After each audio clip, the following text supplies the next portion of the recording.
मानस जन्म सर्वोत्तम शरीर। किस लिए सर्वोत्तम? खाना पीना, बाल बच्चे पैदा करना, घर परिवार बना लेना, ये तो पशु भी करते हैं। फिर किस लिए सर्वोत्तम?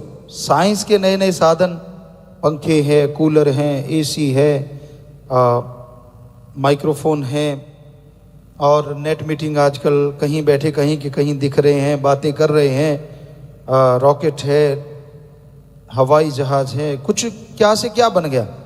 कहते शायद इसलिए सर्वश्रेष्ठ आदमी को कहा संतों ने। नहीं नहीं, साइंस में सुख सुविधा इतनी बना दी, खात्मा भी तो साइंस ने तैयार कर रखा है। आज देखो तो हाइड्रोजन, एटम, परमाणु, अणु और पता नहीं कौन कौन से बम बनाए जा रहे हैं। प्यारी सत्संग जी, जिनको मालूम नहीं होता, पढ़े लिखे तो सब जानते हैं, पर कई गांव से आते हैं, देहात से आते हैं, उनको पता ही नहीं होता एटम परमाणु क्या भला है।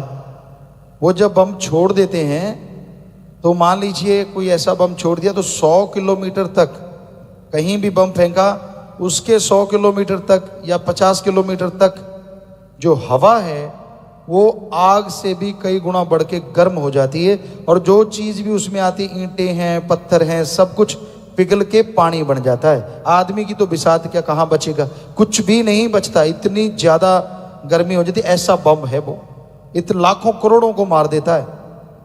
और उससे भी बड़े बड़े बन गए हैं, हाइड्रोजन है, अणु है, पता नहीं कौन कौन से बनाए जा रहे हैं। तो क्या इसलिए संतों ने कहा कि भाई तू साइंस में ऐसा कुछ करेगा, तू सर्वश्रेष्ठ है?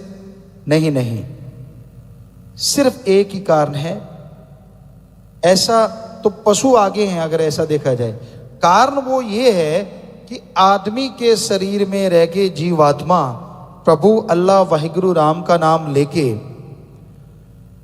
मालिक को पा सकती है। इस मृत्यु लोक में भगवान को पाया जा सकता है, भगवान के दर्शन हो सकते हैं। तो वो सिर्फ और सिर्फ मनुष्य को, पशु पक्षी परिंदे ऐसा नहीं कर सकते। ये ऐसी बड़ी बात है जो इसके बराबर और कोई बात दुनिया में हो ही नहीं सकती कि कलयुग में मृत्यु लोक में भगवान के दर्शन हो जाएं और मोक्ष मुक्ति मिल जाए। ये सिर्फ और सिर्फ मनुष्य कर सकता है, पशु पक्षी परिंदे घास फूस पेड़ पौधे कोई नहीं कर सकता। इसलिए संतों ने मनुष्य को सर्वश्रेष्ठ बताया हर धर्म में। अब आप देख लीजिए, एक तरफ तो धर्म का नाम है और दूसरी तरफ क्या आप ये काम करते हैं? क्या वाकई आप ये बात बताते हैं, सुमरण करते हैं, भक्ति करते हैं, इबादत करते हैं, राम का नाम जपते हैं? अगर नहीं तो आप सर्वश्रेष्ठ कहलवाने के हकदार कैसे हो गए? क्योंकि पशुओं के तो जीते जी मलमूत्र गोबर के काम आ जाती है, मरने के बाद हड्डियां चमड़ा सब काम में आ जाता है। आपका तो जीते जी ये सामान संभालने में लोगों को फिक्र लगा हुआ है कि आदमी का मलमूत्र कहाँ संभालेंगे, इतना बढ़ता जा रहा है। और मरने के बाद अलग से टैक्स लगता है, लकड़ियों का खर्चा अलग से है, बिजली का खर्चा अलग से है। ये तो सत्संग ही है मालिक के प्यारे, जो जीते जी भी काम आते हैं, जीते जी भी किसी की जान बचाने में अपनी जान कुर्बान करने को तैयार हो जाते हैं, जीते जी गुर्दा देने के लिए तैयार बैठे हैं। और मरने के बाद पशु नहीं कर सकते, वो कर दिखाते हैं सत्संगी, अपनी आंखें दान करते हैं, अपना शरीर दान करते हैं, जिससे पूरी मानवता का भला होता है। ये है धर्मानुसार, बल्कि उनसे भी 2 कदम आगे बढ़ के। ये किसी ने सोचा ही नहीं था कि ऐसा भी मनुष्य शरीर का काम आ सकता है, या ऐसे भी मरने के बाद ये काम देगा। तो है ना कमाल। तो ये इस तरह से आप चलिए रूहानियत इंसानियत के रास्ते पे, तो आप वो खुशियां हासिल करेंगे, आपके परिवारजन वो खुशियां हासिल करेंगे जिसकी कभी कल्पना भी नहीं की होगी। माया ने जाल में है लिया फसाए, साथ न जाए पड़ी यहां रह जाए, वो झूठा है व्यापार किया। माया क्या नहीं करवा देती। जो लोग कहते हैं जी माया वाले हमारे चारों तरफ फिरते हैं, हमें बर्बाद कर डालेंगे, वो लोग माया के गुलाम होते देखे गए। माया रानी चीज ही ऐसी है। ऐसे थोड़ा सी झलक दिखा दो। बात करते करते लोग कह देते हैं रुको जी हम थोड़ी देर के बाद आएंगे। माया रानी चीज ही ऐसी है कि कहीं कुछ गलती ना निकाल दे, अच्छा पैसा लिया है सारा डूब ही ना जाए। तो ये है आज माया का काम।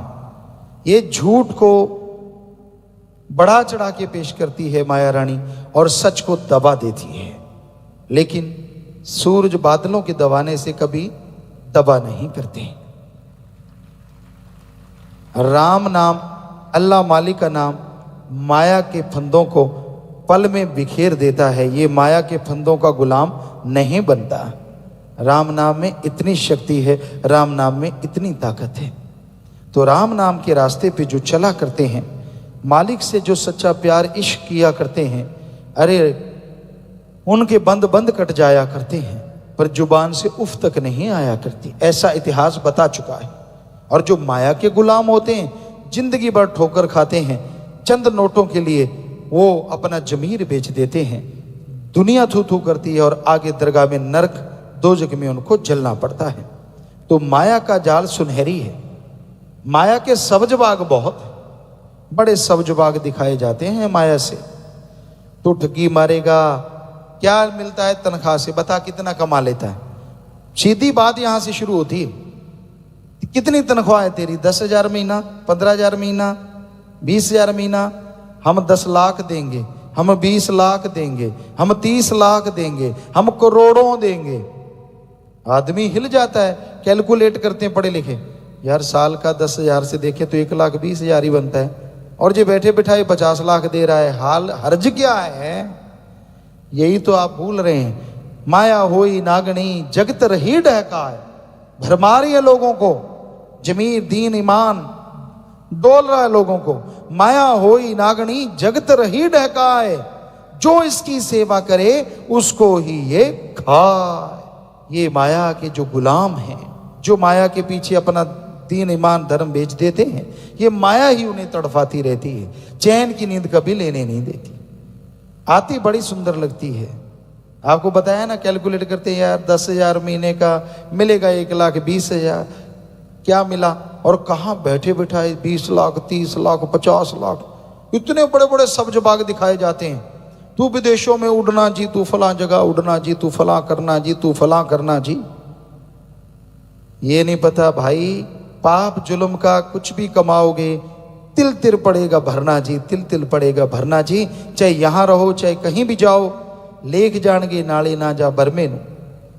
ओ कर्मों का लेखा जोखा तो हर समय हर जगह हर जीव को भोगना पड़ता है। इसलिए भाई, जो लोग माया के गुलाम बन जाते हैं उन्हें समझ नहीं आती, क्योंकि वो माइंड वॉश इस तरह से किया जाता है। इस तरह से उनको शिक्षा दी जाती है, ऐसी ऐसी बातें की जाती हैं कि आदमी का दिन मान डोल जाता है कि हाँ यार बैठे बैठाए पैसा मिल रहा है, ना कुछ करना पड़े, बड़ी गाड़ियां होंगी, हवा में उड़ार होगा, इत्यादि इत्यादि इत्यादि। पर भाई ये नहीं पता, पाप जुल्म ठगी बेईमानी रिश्वतखोरी की दौलत कभी किसी को चैन की नींद नहीं सोने देती।